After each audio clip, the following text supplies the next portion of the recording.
Untuk para pecinta film yang tidak punya waktu untuk menonton film, mungkin karena sibuk kerja, sibuk tidur, ataupun sibuk julid sama tetangga yang selalu beli barang-barang baru.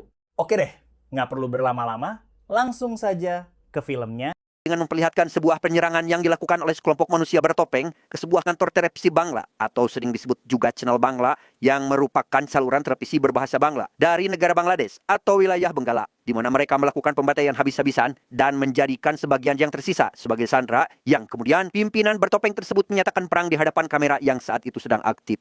Let's begin. Penyerangan tersebut sengaja disiarkan langsung yang membuat seluruh warga mengetahui. Kemudian para petugas polisi mulai berdatangan dengan maksud ingin mengevakuasi beberapa sandera. Namun ketika akan memulai operasi penyelamatan, polisi di sana sangat lemah sehingga mereka tak mampu melawan serangan yang dilancarkan oleh sekelompok manusia bertopeng.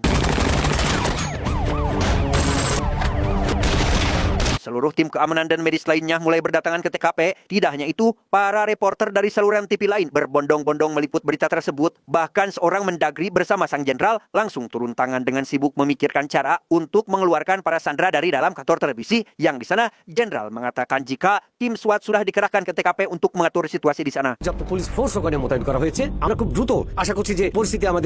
Kondisi kali ini cukup rumit karena si pemimpin kelompok bertopeng tersebut meminta untuk mendatangkan seorang jurnalis top, Menteri Agama, mantan IGP, serta pemilik perusahaan channel Bangla, di mana perintahnya itu tentu saja membuat Mendagri sangat sulit mengambil keputusan. উনি ধর্মকর্মকর আলালো উনি বিষয়টা চমৎকার হ্যান্ডেল করতে পারবে IGP sir কেন উনি নিশ্চয়ই এখন সাবেক হলে চলে। Dan inilah sang jurnalis top, seorang wanita cantik bernama Saira, di mana ketika dirinya sedang bersantai menikmati masa pensiunnya, ia tiba-tiba mendapat panggilan telepon dari kementerian untuk datang membantu memenuhi keinginan si pemimpin kelompok bertopeng, di mana permintaan tersebut langsung Saira setujui, meski tahu jika datang ke sana sama dengan menemui maut.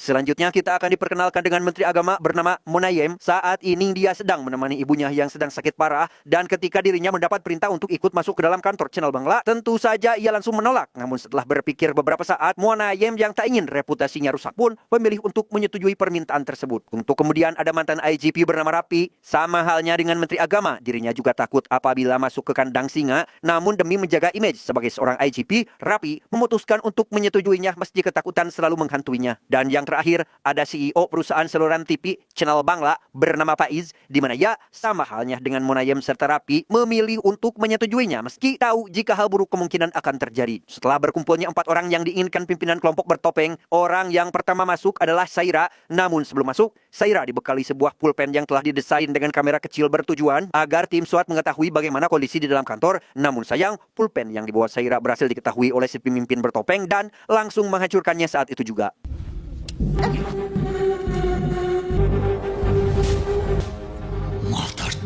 Tak lama setelah Saira masuk ke dalam, Monayem, Rapi, dan juga Faiz ikut masuk. Dan ketika semuanya telah terkumpul, si pimpinan bertopeng langsung menyuruh bawahannya untuk mempersiapkan acara siaran langsung. কারণ সবকিছু জানার অধিকার সাধারণ পাবলিকের আছে।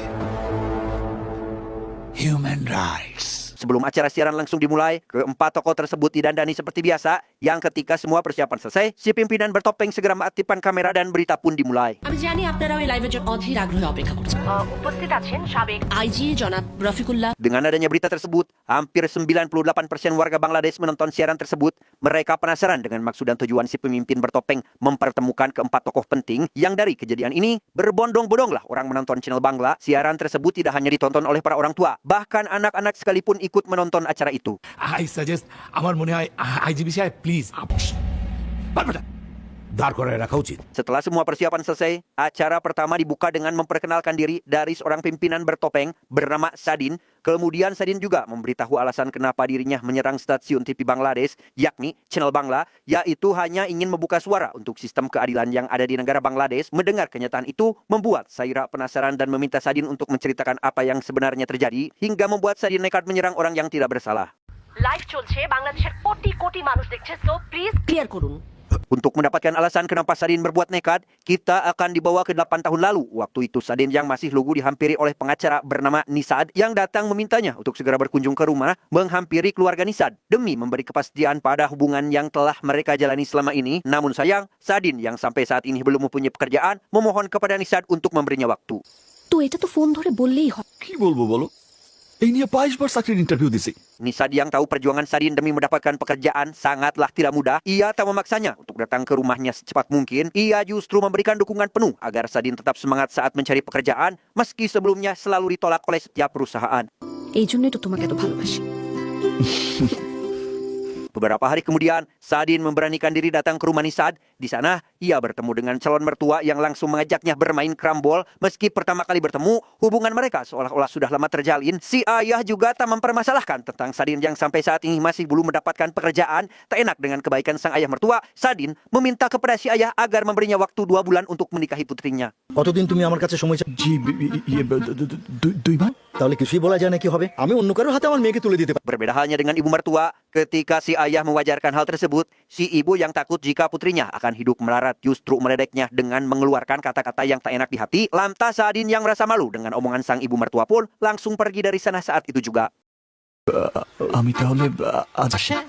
ঠিক আছে 2 বছরেও হবে না। Sepulangnya dari rumah Nisad, Sadin langsung marah-marah kepada ayahnya sendiri karena tidak mempunyai koneksi di perusahaan manapun. Seperti halnya di negeri dongeng, Bangladesh juga harus selalu melibatkan orang dalam apabila ingin mempunyai pekerjaan, yang hal itu tentu membuat Sadin marah besar sehingga tak sengaja mengeluarkan omongan yang membuat si ayah sakit hati. তবে আপনার সাথে সংসার করতে ভালোই হইতে আবার আম্মা মরে গিয়া। শুধু একটা জায়গায় আঘাত করতে পারবি, আর তো কিছু পারবি না। Setelah pertengkaran tadi, hubungan ayah dan anak kembali membaik, di mana Sadin meminta maaf karena telah menyakiti hati sang ayah dengan omongan yang keluar dari mulutnya. Mendapat permintaan maaf yang begitu tulus, si ayah tentu saja memaafkan kesalahan Sadin, sekaligus memberikan sebuah nasihat untuk selalu berjalan di jalannya sendiri, karena apabila berhasil tanpa melibatkan tangan orang lain, rasa bangga pada dirinya sendiri akan tumbuh. খা খা।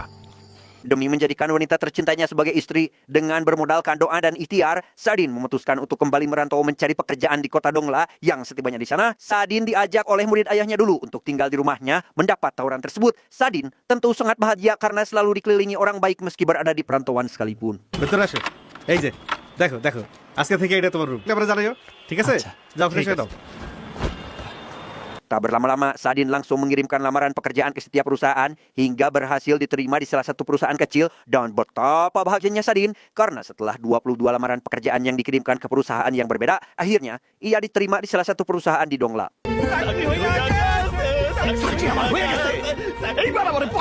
Kabar bahagia tersebut langsung Sadin bagikan kepada Nisad, sang wanita tercinta, sekaligus mengatakan bahwa sebentar lagi mereka akan menikah. Tidak hanya memberitahu Nisad, Sadin juga memberitahu sang ayah jika dirinya berhasil mendapat pekerjaan dengan usahanya sendiri. আব্বা আসসালামু আলাইকুম। ওয়ালাইকুম আব্বা আমার চাকরি হয়ে গেছে। জি আব্বা। সত্যি বলছো? জি আব্বা আমার চাকরি হয়ে গেছে। Dengan penuh semangat, Sadin yang akan memulai hari pertama bekerja menggunakan kemeja sangat rapi, namun sesuatu yang tak pernah dibayangkan sebelumnya terjadi. Tatkala Sadin tidak jadi diterima di perusahaan yang waktu itu menerimanya. জি। চাকরিটা অন্য জনের হয়েছে আর টাইপিস্ট ভুল করে তোমার নামে মেইল দিয়েছে। Very unfortunate স্বাধীন। Seakan tak percaya dengan nasib sialnya, Sadin terus memohon kepada CEO perusahaan tersebut untuk menerimanya. Akan tetapi, perbuatan yang itu malah membuat CEO kesal dan langsung mengusirnya. Yang di tengah keputusasaan itu, Sadin mendengar sebuah fakta jika sebenarnya dia memang keterima kerja. Namun, ada orang lain yang menyuap CEO hingga membuat Sadin harus terlempar. ভাই চাকরিটা কিন্তু আপনারই হয়েছিল বড় স্যার টাকা খায়া আরেকজনে দিয়ে দিছে এই শহরে টাকা ছাড়া গাছের পাতাও লড়ে না Sadin yang saat ini benar-benar tidak tahu harus berbuat apa lagi, langsung menghubungi Nisad bermaksud ingin menyampaikan apa yang sebenarnya telah terjadi. Namun pada waktu itu, di rumah Nisad sedang banyak sekali sanak saudara yang berdatangan karena sebentar lagi Nisad akan segera menikah, sehingga semua omongan Sadin tak ada yang terdengar satupun. তবে আমি খুব তাড়াতাড়ি আরেকটা চাকরির ব্যবস্থা করে ফেলবো আঙ্কেল। সব ঠিক আছে? হ্যাঁ? আঙ্কেল না না, এত টেনশন করার কিছু নেই তো।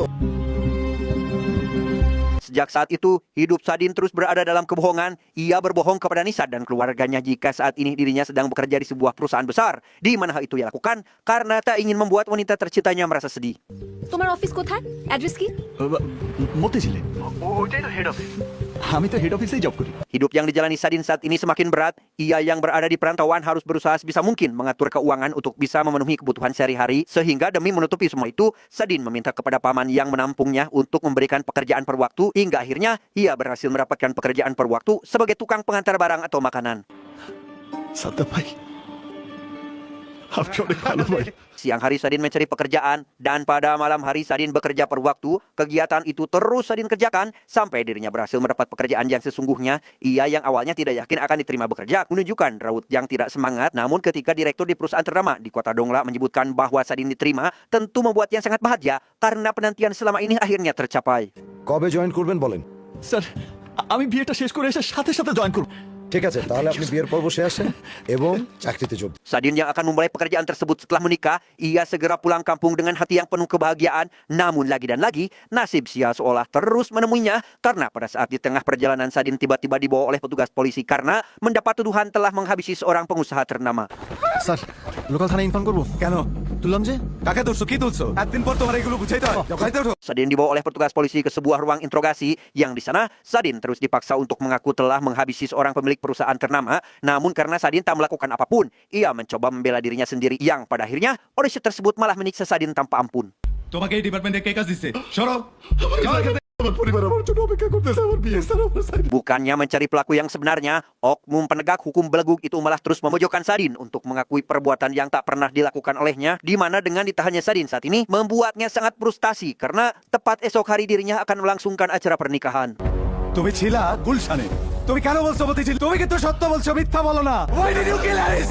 Hari yang seharusnya penuh akan kebahagiaan, kini malah sebaliknya, di mana Nisad yang tak tahu jika saat ini Sadin telah ditahan oleh polisi, mencoba untuk menghubunginya, berharap hal baik akan datang, namun jam demi jam berlalu, kabar tentang Sadin tak kunjung ditemukan, yang hal itulah membuat semua keluarga mempelai wanita sangat sedih sekaligus malu dibuatnya.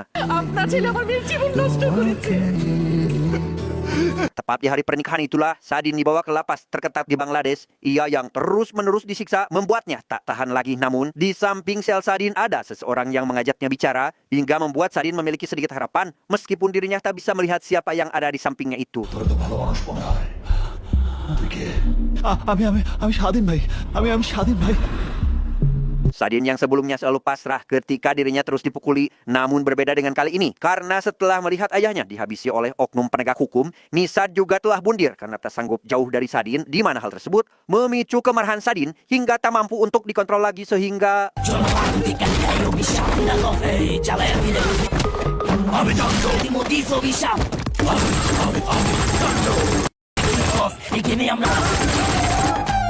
Di tengah pembantaian itu, salah satu tahanan berambut gondrong merelakan dirinya ditembak oleh petugas lagi yang akan mencoba menembak Sadin, dan dengan kejadian tersebut, amarah Sadin semakin membludak sehingga semakin membrutal menyerang para polisi.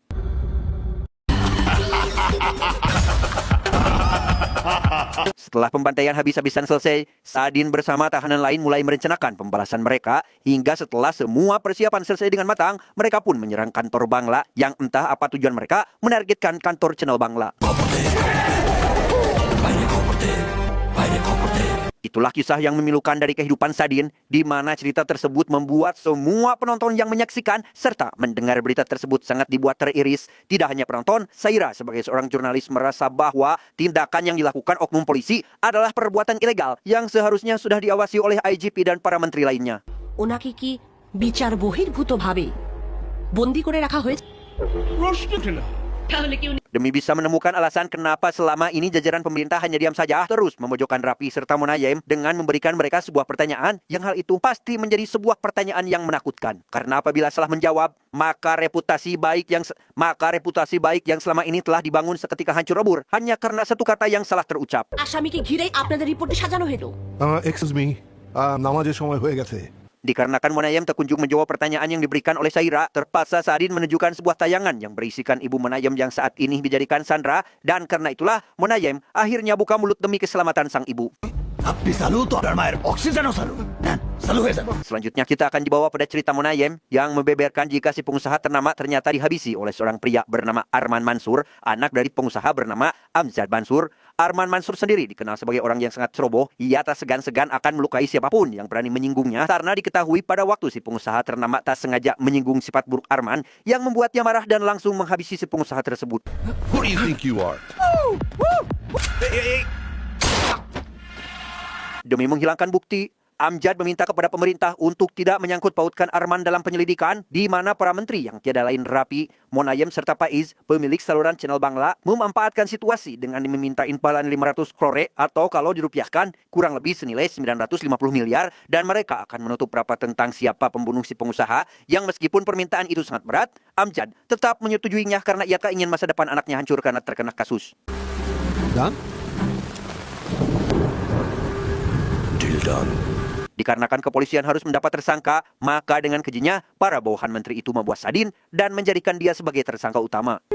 Why did you kill Harris? ছেলেটা কোথায় যায় কি করে I have to know every detail. Di saat semua rencana berjalan dengan lancar, seorang polisi yang pada waktu itu menginterogasi Sadin merasa ada yang janggal karena ternyata polisi tersebut sama sekali tidak tahu mengenai permasalahan tentang kematian si pengusaha ternama. Ia yang hanya menuruti perintah dari atasan malah mencari kebenaran yang seharusnya tidak dicari karena takut polisi jujur itu menemukan bukti nyata. Rapi memutuskan untuk memindahkan Sadin ke lapas terketat. Okay sir ওই ঢাকার বদলি করে দিয়েছি পেশেন্ট তো out of কন্ট্রোলে চলে যাচ্ছে sir Itulah akhir dari kejujuran Monayem. Tepat setelah dirinya menyelesaikan cerita tersebut, Rapi serta Faiz berusaha membela dirinya masing-masing dengan mengaku jika mereka tidak pernah bersangkutan dengan kasus ini. Namun semua itu sangat tampak jelas karena dari pernyataan yang dikeluarkan oleh Monayem jika Rapi dan Faiz telah menerima uang sogokan. ঠিক আছে ঠিক আছে ঠিক আছে জেলখানায় অফুরন্ত সময় Kejujuran Monayem memicu amarah para penduduk sehingga sebagian dari mereka ada yang demo menghancurkan pabrik Arman dan pabrik lainnya yang bersangkutan dengan para tikus-tikus itu. Tidak hanya para warga, menteri jujur yang lainnya yang menyaksikan siaran langsung tersebut merasa sangat marah sehingga mereka memutuskan untuk memecat Monayem saat itu juga. ও ব্যবসায়ীদের ব্যবসা প্রতিষ্ঠান ভাঙচুর করতাম তাকে আপনি এমার্জেন্সি দল থেকে বহিষ্কার করেন। Dengan dipecat dan ditangkapnya tikus negara tersebut yang selalu meresahkan rakyat, membuat hampir 50% penduduk Bangladesh datang ke kantor Bangla untuk menyuarakan haknya, sekaligus ingin mengucapkan terima kasih karena dengan adanya Sadin yang rela melakukan apapun demi memperjuangkan keadilan, maka kebebasan yang diperjuangkan oleh Sadin ikut terasa oleh seluruh rakyat Bangladesh. প্রিয় দর্শক, অবশেষে জয়ী হলো সত্য, পরাজিত হলো মিথ্যা। যাদের কূটকৌশলে ধামাচাপা পড়েছিল দেশের ভয়ঙ্কর এক দুর্নীতি। Sadin yang sadar jika tindakannya itu salah besar, memilih untuk menyerahkan diri kepada polisi untuk menghapus dosa yang telah diperbuat sebelumnya. আমি আইন শৃঙ্খলা বাহিনীর হাতে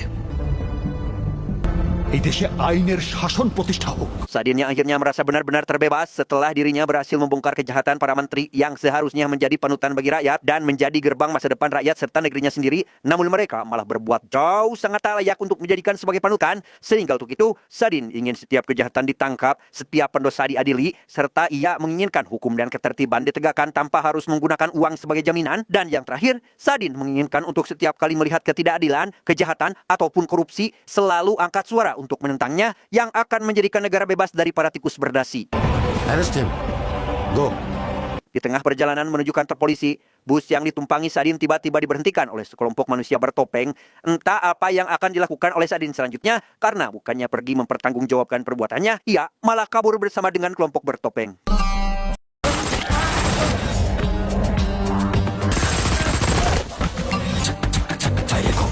Setelah Saira menyelesaikan tugasnya, ia tiba-tiba teringat dengan keadilan sebelumnya karena selama ini Saira selalu berusaha untuk memberikan informasi yang layak untuk masyarakat hingga ketika perusahaannya sempat membahas kasus kematian si pengusaha ternama, ia langsung dipecat oleh CEO perusahaannya karena bersikeras ingin terus membahas kasus tersebut. এমন চ্যানেল না থাকলে রাস্তায় দাঁড়িয়ে দাঁড়িয়ে জার্নালিজম করতে হতো তোমাকে চ্যানেলের সাথে সাংবাদিকতার কোনো রকম কোনো সম্পর্ক নাই। Saira yang dipecat hanya karena ingin terus membahas kematian si pengusaha ternama harus mendapat dampaknya tatkala adik laki-laki kesayangannya diculik. Ia yang curiga jika semua ini ada kaitannya dengan Monayem lantas menghampiri orang tersebut ke rumah. Namun bukannya mendapat solusi, Saira justru malah semakin dibuat pusing dengan jawaban Monayem.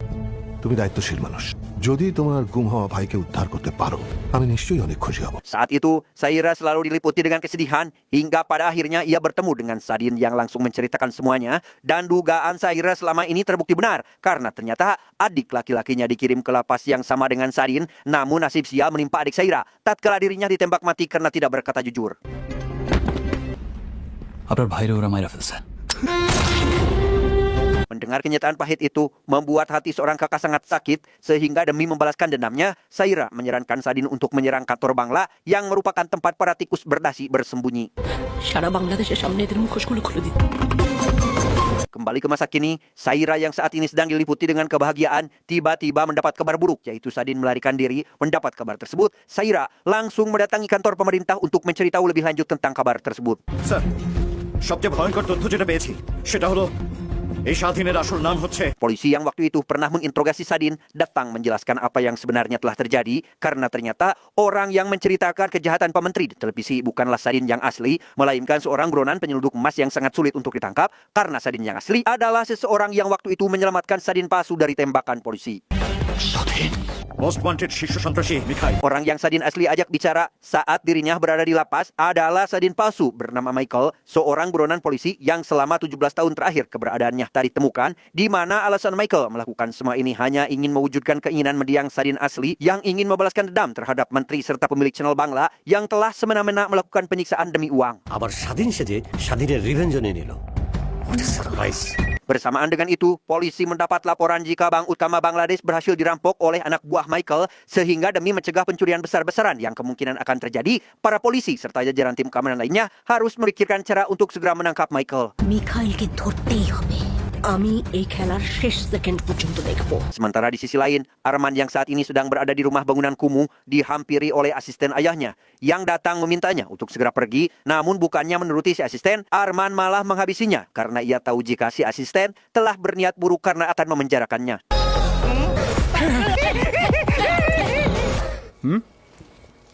Selanjutnya kita akan diperlihatkan dengan seorang mafia penyelundup emas serta barang haram lainnya bernama Mas'ud. Saat ini ia sedang menghabisi bawahannya yang diduga telah membocorkan rahasia kepada Michael sehingga ia berniat untuk menyerang si Michael CS demi membalaskan dendamnya. Belum tamat, ending yang sangat mensadinkan. Harus diketahui film ini tentunya belum selesai karena akhir dari kehidupan Arman belum berakhir serta Michael dan Mas'ud pun belum dipertemukan, yang pastinya season berikutnya akan lebih seru dengan hadirnya pemeran baru. Jadi untuk itu, para Debahanders mohon bersabar dan tunggu season selanjutnya. Adios. Sate onta topi Firaun. Cuam, cuam, cuam.